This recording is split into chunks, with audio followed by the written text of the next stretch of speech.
US ਦੀ supreme court ਦੇ justice Ammy ਕੋਨੀ ਬੈਰਟ ਉਹ ਅੱਜ ਬਜਟ ਟੈਸਟੀਮੋਨੀ ਦੇ ਵਿੱਚ ਸਾਹਮਣੇ ਹੋਏ ਆ ਹਾਊਸ ਦੀ ਸਬ ਕਮੇਟੀ ਦੇ ਵਿੱਚ, ਜਿੱਥੇ ਜਸਟਿਸ ਬੈਰਟ ਆ ਉਹਨਾਂ ਨੇ ਇਹ ਜ਼ਿਕਰ ਕੀਤਾ ਵੀ ਕਹਿੰਦੇ ਵੀ ਉਹਨਾਂ ਦੇ ਉਲਟ ਤੇ ਜਿਹੜੇ ਹੋਰ ਫੈਡਰਲ ਜੱਜਿਸ ਆ ਉਹਨਾਂ ਦੇ ਉਲਟ ਖਤਰਾ ਥ੍ਰੈਟ ਲੈਵਲ ਬਹੁਤ ਜ਼ਿਆਦਾ ਹਾਈ ਆ, ਇਜ਼ ਰੀਅਲੀ ਹਾਈ।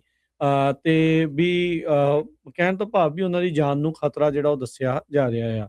ਇਹਦੇ ਵਿੱਚ ਆਪਾਂ ਦੇਖਿਆ ਵੀ ਜਿੱਦਾਂ ਦੇ ਫੈਸਲੇ ਆਉਂਦੇ ਆ ਓਬਵੀਅਸਲੀ ਇੱਕ ਧਿਰ ਨੂੰ ਖੁਸ਼ੀ ਹੁੰਦੀ ਹੈ, ਇੱਕ ਨੂੰ ਜਿਹੜਾ ਉਹ ਗੁੱਸਾ ਹੁੰਦਾ ਆ, ਤੇ ਜਿਹੜੇ ਕਈ ਵਾਰੀ ਗੁੱਸੇ ਵਾਲੇ ਆ ਵਿਰੋਧ ਵਾਲੇ ਆ ਉਹ ਫਿਰ ਜਿਹੜੀਆਂ ਬੇਤੁਕੀਆਂ ਮਾਰਨ ਲੱਗ ਜਾਂਦੇ ਆ, ਉਹਨਾਂ ਦੇ ਪਰਿਵਾਰਾਂ ਤੱਕ, ਉਹਨਾਂ ਤੱਕ, ਉਹਨਾਂ ਨੂੰ ਜਾਨੋਂ ਮਾਰਨ ਤੱਕ ਦੇ ਜਿਹੜੇ ਬਿਆਨ ਜਾਂ ਇਦਾਂ ਦੀਆਂ ਬੇਵਕੂਫੀ ਭਰੀਆਂ ਜਿਹੜੀਆਂ ਗੱਲਾਂ ਆ ਉਹ ਕਰਦੇ ਜਿਹੜੇ ਉਹ ਰਹਿੰਦੇ ਆ।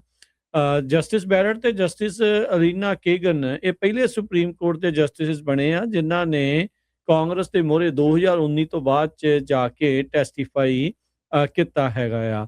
ਜਿਹੜੇ ਜਸਟਿਸ ਕੇਗਨ ਆ ਉਹਨਾਂ ਨੇ ਟੈਸਟੀਫਾਈ ਕੀਤਾ ਉਸ ਸਾਲ ਦੇ ਵਿੱਚ ਜਦ ਜਿਸ time justice Samuel Alito budget request ਬਾਰੇ ਗੱਲ ਕਰ ਰਹੇ ਸੀਗੇ।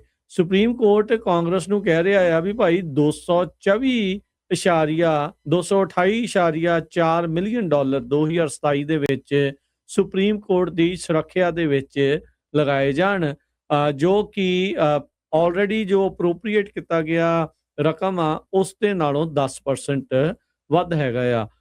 ਹੁਣ ਤੱਕ 2026 ਦੇ ਵਿੱਚ ਸੁਪਰੀਮ ਕੋਰਟ ਦੇ ਲਈ 207.8 ਮਿਲੀਅਨ ਡਾਲਰ ਰੱਖੇ ਗਏ ਆ।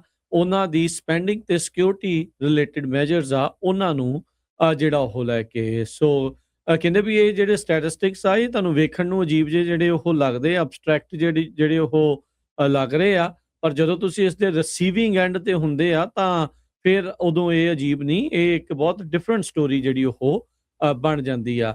ਜਿਸ ਤਰੀਕੇ ਦਾ ਪਾਰਟੀਜ਼ਨ ਤੇ ਡਿਵਾਈਡਡ ਮਾਹੌਲ ਅਮਰੀਕਾ ਦੇ ਵਿੱਚ ਬਣਿਆ ਪਿਆ ਆ, ਸੁਪਰੀਮ ਕੋਰਟ ਦੇ ਜਸਟਿਸਿਸ ਨੂੰ ਲੈ ਕੇ ਕਈ ਤਰੀਕੇ ਦੇ ਜਿਹੜੇ ਬਿਆਨ ਆਉਂਦੇ ਆ, ਕਈ ਵਾਰੀ ਤਾਂ ਆਪਾਂ ਦੇਖਦੇ ਆ ਵੀ ਮੌਜੂਦਾ ਰਾਸ਼ਟਰਪਤੀ ਜਿਹੜੇ ਆ ਉਹ ਵੀ ਇਹਨਾਂ ਜਸਟਿਸਿਸ ਨੂੰ ਲੈ ਕੇ ਇਦਾਂ ਦੀਆਂ ਟਿੱਪਣੀਆਂ ਜਿਹੜੀਆਂ ਉਹ ਕਰ ਦਿੰਦੇ ਆ। ਇਨਫੈਕਟ ਜਸਟਿਸ ਬੈਰਟ ਨੂੰ ਲੈ ਕੇ ਤਾਂ ਟਰੰਪ ਉਹਨਾਂ ਨੇ ਇਹ ਵੀ ਆਈ ਥਿੰਕ ਉਹਨਾਂ ਨੂੰ ਕਿਹਾ ਸੀਗਾ ਵੀ ਇਹਨਾਂ ਨੂੰ ਸ਼ਾਇਦ ਸ਼ਰਮ ਆਉਣੀ ਚਾਹੀਦੀ ਆ ਵੀ ਇਹ ਕਿੱਦਾਂ ਦਾ ਫੈਸਲਾ ਜਿਹੜਾ ਉਹ ਸੁਣਾ ਰਹੇ ਆ, ਜਦ ਟਰੰਪ ਹੁਣਾਂ ਦੇ ਅਹਿਸਾਸ ਤੋਂ ਉਲਟ ਜਿਹੜੇ ਕੁਝ ਸੁਪਰੀਮ ਕੋਰਟ ਦੇ ਫੈਸਲੇ ਆਏ ਜਿਹੜੇ ਉਹ ਸੀਗੇ। ਸੋ ਦੋ ਜਸਟਿਸਿਸ ਅੱਜ ਆਫਟਰਨੂਨ ਨੂੰ ਕਹਿੰਦੇ ਵੀ ਇਹ ਸਕੈਜੂਲ ਹੈਗੇ ਨੇ ਟੈਸਟੀਫਾਈ ਜਿਹੜੇ ਉਹ ਕਰਨ ਨੂੰ।